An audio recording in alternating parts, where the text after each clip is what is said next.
अस्सलाम वालेकुम। क्या हाल है मेरे पाकिस्तानी भाइयों। आज मैं बात करने जा रहा था हमारे मुल्क की रीढ़ की हड्डी, हमारे पोर्ट के बारे में। पोर्ट ट्रस्ट, कस्टम हाउस, ये पोर्ट कासम, ये सब हमारे मुल्क की रीढ़ की हड्डी है। यहाँ पर इंपोर्ट एक्सपोर्ट का सब काम होता है। लेकिन यहाँ के हालात ऐसे हैं कि यहाँ पर रोज के हिसाब से है ना, हर किस्म की चोरी हो रही है।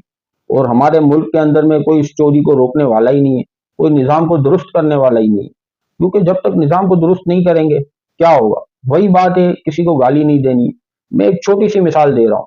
हमारे पोर्ट के अंदर में 20 फीट के कंटेनर पे 10,000 रुपए बंदे को देने पड़ते, वो क्लियर होता है। 40 फीट का होगा तो 20,000 देने पड़ेंगे। इस तरीके से क्लियर होता है। अब आप इस बुराई को रोक नहीं सकते हो, लेकिन ये हमारा सरकारी मुलाजिम ही है ना। अब उसकी जरूरत जब एक बिजनेसमैन पूरी कर रहा है, वो 10,000 दे रहा है, तो वो अपने हिस्से का लाख रुपए का काम तो ले रहा होगा। तो क्यों हमारी रियासत, हमारी गवर्नमेंट उस बंदे को खुद क्यों 10,000 नहीं बढ़ा रही? वो खुद उसका पूरा करे ना, ताकि आगे किसी और का फायदा नहीं हो, मुल्क का फायदा हो। तो वही बात है, रियासत को अपनी पॉलिसियों की तरफ देखना पड़ेगा, उसे दुरुस्त करना पड़ेगा। अपने घर वालों की, अपने मुलाजमों की कफालत करनी होगी। सबसे पहले उनकी कफालत करनी पड़ेगी।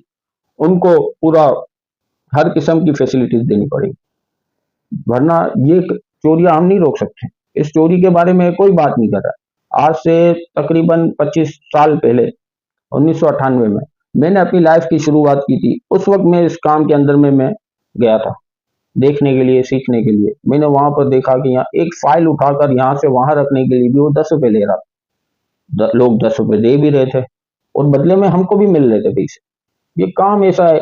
आज 25 साल के बाद मैंने मालूमात की भाई क्या पोजीशन। तो वो वही बोला यार अभी काफी सख्ती हो गई। मैंने बोला अच्छी बात है। मैंने बोला सब रुक गया? बोला नहीं नहीं, वो खत्म नहीं हुआ, वो तो सब आज भी वैसा ही चल रहा है। लेकिन क्या अभी एक कंटेनर का 10,000 और 20,000 हो गया, ये बहुत ज्यादा है। लेकिन काम चल रहा है, रेट बढ़ गया। तो भाई रेट नहीं बढ़ाने, इन चीजों को, इन मामला को रोकना है।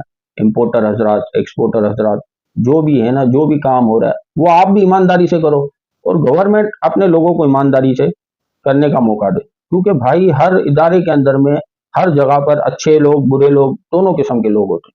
लेकिन असल मामला ये है, हमारे मुल्क में ईमानदार बेहिसाब है, हर इदारे में है, लेकिन वो कमजोर होगा।